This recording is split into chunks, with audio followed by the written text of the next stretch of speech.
Asia की सबसे बड़ी बाजार मंडी नई मुंबई वासी में चार पाँच मंडियां हैं, लेकिन अगर उनकी हालत आप देखेंगे तो सबसे बड़ी मंडी में चाहे वो व्यवस्था हो, सफाई हो या दूसरी जो नागरिक सुविधाएं हैं उसको लेकर तमाम समस्याएं बरकरार हैं। और सबसे बड़ी जो समस्या इस वक्त है वो है कई इमारतें यहाँ की जो सेंट्रल फैसिलिटी बिल्डिंग है वो जर्जर हो चुकी हैं, इलीगल व्यापार हो रहा है, सुरक्षा को लेकर बड़ी खामियां हैं और इन तमाम जो समस्याओं पर अक्सर आवाज़ उठती रही है।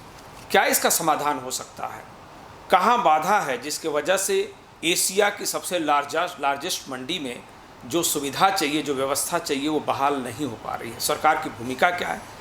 इन तमाम सवालों पर इस वक्त हमारे साथ जवाब देने के लिए मौजूद हैं केमिट के चेयरमैन और शुगर मर्चेंट एसोसिएशन के सभापति मोहन गुरनानी साहब। आप 30 से अधिक वर्षों से लगातार व्यापारियों की, ट्रेडर्स की समस्याओं को लेकर संघर्ष करते रहे हैं। महाराष्ट्र राज्य हो या राष्ट्रीय स्तर की तमाम बड़ी ट्रेडर्स ऑर्गेनाइजेशन के साथ आप आज भी जुड़े हुए। गुरनानी साहब, आपका बहुत बहुत स्वागत है।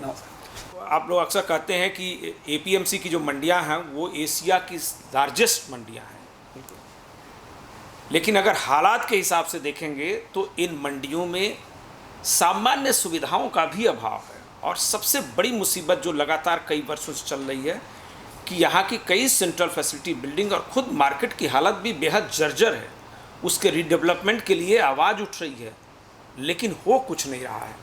मैं आपका नज़रिया जानना चाहता हूँ। एशिया की लार्जेस्ट मार्केट है, लेकिन एशिया की लार्जेस्ट मार्केट ज़रूर है, लेकिन एशिया की अच्छी मार्केट नहीं है। बिल्कुल, मतलब जो उसको दर्जा मिलना चाहिए वो दर्जा नहीं मिला। और उसकी ये बात है, उसका ये जो मेन कारण है कि हम सब ने, मतलब मैं एक एजेंसी को दोषित नहीं मानूंगा, हम सब ने इसके लिए इसको दुर्लक्ष्य किया है और इसके ऊपर किसी ने ध्यान नहीं दिया है। सब अपने अपने स्वार्थ में पड़े और जब स्वार्थ आता है तो मेन ऑब्जेक्ट भूल जाते हैं। बिल्कुल सही कहा। इस वक्त अगर देखें तो कई मंडियां, जैसे आलू प्याज मंडी हो गई, आपकी मसाला मंडी की सेंट्रल फैसिलिटी बिल्डिंग हो गई, खुद मार्केट की हालत एकदम बेहद ख़राब है। पीएमसी भी हो चुकी है ऑलरेडी, इसके बावजूद भी रीडेवलपमेंट की कहीं शुरुआत नहीं हो रही है। बाधा कहाँ है? देखिए,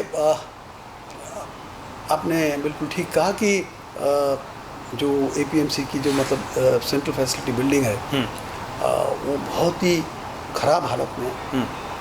मुझे नहीं लगता कि ये 2 मानसून देख पाएगी, क्योंकि बिल्कुल कॉलम्स जो है फट चुके हैं, स्टील दिख रहा है, मतलब बहुत ही बुरी स्थिति में है। उसके बावजूद क्योंकि हर एक को अपना अपना सेल्फ इंटरेस्ट देखना है, हमने एक मीटिंग बुलाई थी अभी हाल में, पीएमसी को अपॉइंट किया गया और हमारे व्यापारी भाई जो हैं, मतलब अलग अलग एसोसिएशंस ने करीब 1 साल तक चर्चा की एपीएमसी से और इस निष्कर्ष पर पहुँचे कि हमें रीडेवलपमेंट करना चाहिए। उसके लिए पीएमसी अपॉइंट किया गया और हमने उसके लिए मीटिंग भी बुलाई थी। मैं खुद वो मीटिंग में गया और हमने भाइयों को बोला कि देखिए जो भी है, लेकिन इस बिल्डिंग का रीडेवलपमेंट बहुत ही आवश्यक है। बिल्कुल नहीं किया गया तो बिल्डिंग तो गिरेगी, लेकिन कहीं जाने की संभावना है। बिल्कुल, तो इसके लिए वो करना चाहिए, इसमें 2 मत नहीं है। लेकिन फिर हर जगह अपना स्वार्थ आ जाता है, अपना देखना।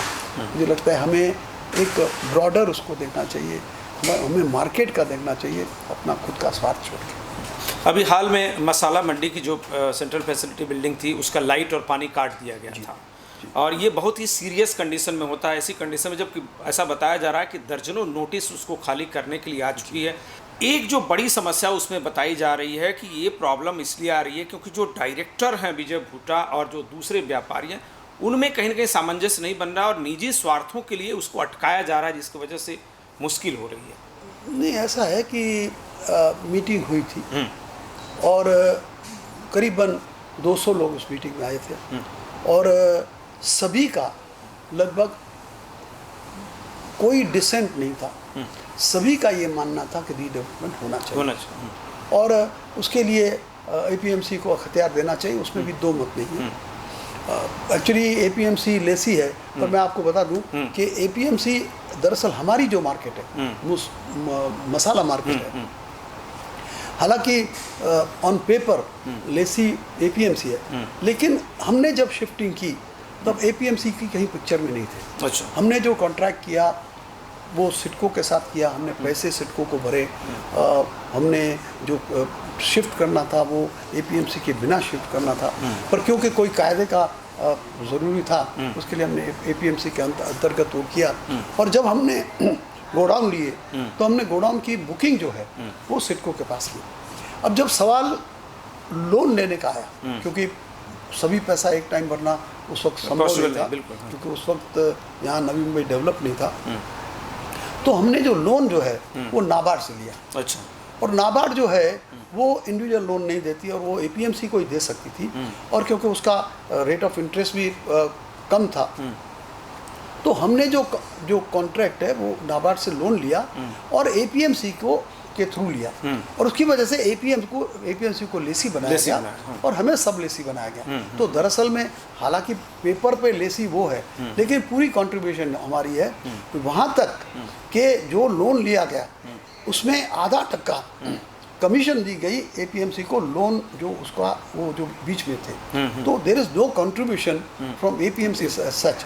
तो एपीएमसी को ये ध्यान में रखते हुए हमारा ये करना चाहिए, लेकिन दुर्भाग्य से वो लेसी है तो उनको ऐसा लगता है कि वो मालिक है और वो कर, पर हम ये मानते हैं, मैंने व्यापारी समाज को उस दिन बोला कि एपीएमसी को पावर देना चाहिए कि उन्होंने टेंडर बुलाया, उनको सब उनको अख्तियार देना चाहिए।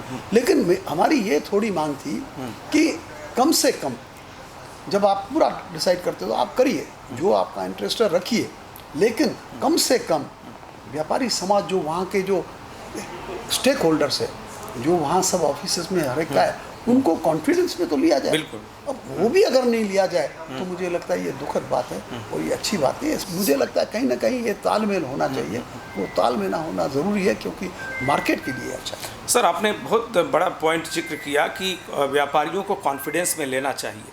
तमाम व्यापारी TV1 इंडिया से बात कर रहे हैं और उनका कहना है कि जो डायरेक्टर की भूमिका है, खास तौर पर जो विजय भूटा की जो भूमिका है वो नेगेटिव है, वो निजी स्वार्थ के कारण जो है व्यापारियों को कॉन्फिडेंस में लेने के लिए तैयार नहीं है, और यही एक बड़ी बाधा है जिसके वजह से ये मामला आगे नहीं बढ़ रहा है डेवलपर। मैं पर्सनल एलिगेशन नहीं करना चाहूँगा क्योंकि कोई पर्सनल ये नहीं है, लेकिन एक बात है, बातचीत करके उसका जो सोल्यूशन निकाला जा सकता है। अगर हम बातचीत ही नहीं करें और सोल्यूशन नहीं लाएं तो जाहिर है कि मिसकम्युनिकेशन से डिफरेंसेस बढ़ते हैं। मुझे लगता है ये थोड़ा लैक ऑफ कम्युनिकेशन है, उसको बढ़ाना चाहिए। सर, भूमिका को किस तरह से आप देख रहे हैं? डायरेक्टर की भूमिका, व्यापारियों ने डायरेक्टर को इसलिए चुन के दिया ताकि वो सही तरीके से उस मुद्दे को हल करें, लेकिन यहाँ कम्युनिकेशन बड़ा गैप दिख रहा है। व्यापारी और डायरेक्टर में बातचीत का ही सिलसिला नहीं चल रहा है। क्या आपको नहीं लगता कि इसमें बदलाव की ज़रूरत है? बिल्कुल, सब दोनों के मतलब व्यापारी समाज को भी बदलना चाहिए और डायरेक्टर को भी बदलना चाहिए। आपस में बैठ के हर चीज़ का हल निकलता है और ये कोई बड़ी चीज़ नहीं है। देखिए, अगर मेरा ऑफिस है और आप उसका निर्णय ले, लेकिन कम से कम मुझे कॉन्फिडेंस मिले, उसमें कोई बड़ी बात नहीं है। उसमें क्या मतलब बातचीत करने में, उसमें क्या जाता है, और हर चीज़ की मतलब अग्रीमेंट हो चुकी है, हर चीज़ का उसका खुलासा हो चुका है, इसमें कोई बड़ी बात नहीं है। और मैंने पहल की, मैं गया, एक्चुअली मैं बहुत समय से मार्केट वैसे नहीं जाता हूँ, लेकिन मैं गया, मैंने पहल भी की और मैंने आज भी पहल करने को तैयार हूँ। लेकिन बैठ के बातचीत करनी चाहिए, नहीं तो क्या होगा, अभी भी हो जाएगा, अगर कोई मनमानी करेगा तो टेंडर भी हो जाएगा, ये भी हो जाएगा, लेकिन आगे दिक्कतें आते रहेंगी। अगर हम बैठ के सब सुलझा सकते हैं तो क्यों नहीं। PMC को जो अर्बन एनालिसिस है उसको कॉन्ट्रैक्ट दिए हुए भी कई महीने हो चुके हैं, और ये एज पर द रूल जब PMC को एक कॉन्ट्रैक्ट दे दिया जाता है तो उसका रीडेवलपमेंट का प्रोसेस इमीडिएट स्टार्ट होना चाहिए। लेकिन सच्चाई ये दिख रही है कि आज भी मसाला मार्केट के रीडेवलपमेंट को लेकर PMC अपॉइंट होने के बावजूद भी कोई पहल दिख नहीं रही है, जो डायरेक्टर की तरफ से या जो दूसरे स्टेक होल्डर्स हैं। देखिए, इसमें दो मत नहीं है, इसमें बिल्कुल साफ है कि PMC जो अपॉइंट किए गए हैं उन्हें जल्दी से काम करना चाहिए। और ये जो PMC है, मैं खुद उनको जानता हूँ कि बहुत अच्छी एजेंसी है, उनमें कोई ये नहीं है, लेकिन उनको भी फ्री हैंड नहीं मिल रहा है। और ये सही बात है, बिकॉज हमें सब अपने अपने ईगो छोड़ के, अपने अपने स्वार्थ छोड़ के हमें बैठकर जल्दी आगे बढ़ाना चाहिए। जैसे मैंने कहा कि अदरवाइज़ ये बिल्डिंग जो है ये अगला मानसून नहीं देखेगी, और वो अगर ऐसा कुछ हो गया तो जानहानि तो हो सकती है, लेकिन मतलब बहुत उसका जो अंजाम होगा वो बहुत बुरा होगा। आप किसे जिम्मेदार मानते हैं? मान लीजिए कि अगर ये अभी भी नहीं होता है, आप बहुत सीरियस कंसर्न है ये कि इस बिल्डिंग की हालत ऐसी है कि अगला मानसून नहीं देखेगी। बात बिल्डिंग गिरने की नहीं है, बात वहाँ जो ऑफिस बियरर हैं, जो स्टेक होल्डर्स हैं, उनकी जान का जोखिम का मामला है। ऐसे में अगर ये हादसा हो जाता है और ये प्रोसेस अभी भी लंबित पड़ा है तो जिम्मेदार कौन होगा? मैं इसमें सभी को जिम्मेदार मानूंगा और मैं अपने आप को भी जिम्मेदार मानूंगा क्योंकि मैं 50 साल इस मार्केट के में रह के मैं लीडरशिप करने के बाद भी अगर मैं सबको साथ में नहीं ले पाता हूँ तो मुझे लगता है कहीं ना कहीं मेरी भी खामी है। पर मैं ये ज़रूर चाहूँगा कि डायरेक्टर्स और सभी एसोसिएशंस बैठकर बात करें और एक दूसरे का ईगो छोड़कर ये सोचे कि मार्केट का भला कैसे होगा, न सिर्फ बिल्डिंग लेकिन आप देखेंगे तो मार्केट जो है वो भी हम जो कंडीशन में वहाँ से हम शिफ्ट हुए आज वही कंडीशन अभी यहाँ बन रही है। बिल्कुल, मतलब हाइजीन की हम सोचते थे मुंबई में हाइजीनिक टॉयलेट्स नहीं, हाइजीनिक कुछ नहीं, यहाँ भी वही हालत है। वहाँ सोचते थे कि ट्रैफिक है, रोड ख़राब है, यहाँ भी वही हालत है। तो क्या सुधरा? हम आगे जाने के बजाय हम पीछे जा रहे हैं, तो ये बहुत दुखद बात है। सर क्या संदेश देना चाहेंगे? हम सब मिलके काम करना चाहिए। We have to work together, we have to leave our egos aside. हमें अपना ईगो छोड़ के हमें साथ में काम करके साथ में मिलकर इसको कामयाब बनाना चाहिए। बिल्डिंग बनेगी और अच्छी बनेगी। पीएमसी अच्छे हैं, एसोसिएशंस अच्छे हैं, लोग अच्छे हैं, हम व्यापारी हैं, सब मिलजुल के काम कर सकते हैं। गुरनानी साहब बहुत बहुत आपका धन्यवाद।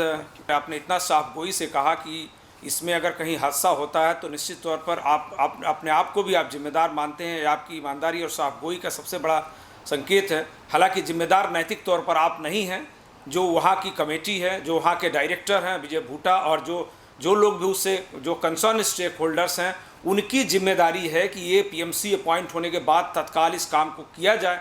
लेकिन जैसा आपने खुद भी हिंट किया कि कहीं ना कहीं कम्युनिकेशन और फ्री हैंड देने की ज़रूरत है और दोनों का जो ये कमी जो दिख रही है, जो ये खामी दिख रही है, निश्चित तौर पर एपीएमसी पूरे मसाला मंडी के लिए एक बड़ा जोखिम पैदा कर रही है। इसमें कोई दो राय नहीं कि ये बिल्डिंग इस तरह की हो गई है और जो वहाँ की सुविधाएं इतनी बुरी हैं कि आने वाले समय में उसका खामियाजा सभी व्यापारियों को भुगतना पड़ सकता है और अगर बिल्डिंग गिर गई तो निश्चित तौर पर जान का जोखिम भी हो सकती है। आज की बातचीत में इतना ही। आप दीजिए हमें इजाज़त, लेकिन आप ताज़ा तरीन खबरों के लिए देखते रहिए TV1 इंडिया लाइव। नमस्कार। लेटेस्ट अपडेट्स और ताज़ा तरीन खबरों के लिए TV1 इंडिया लाइव को सब्सक्राइब कीजिए और नोटिफिकेशन पाने के लिए बेल आइकॉन को दबाना मत भूलिए।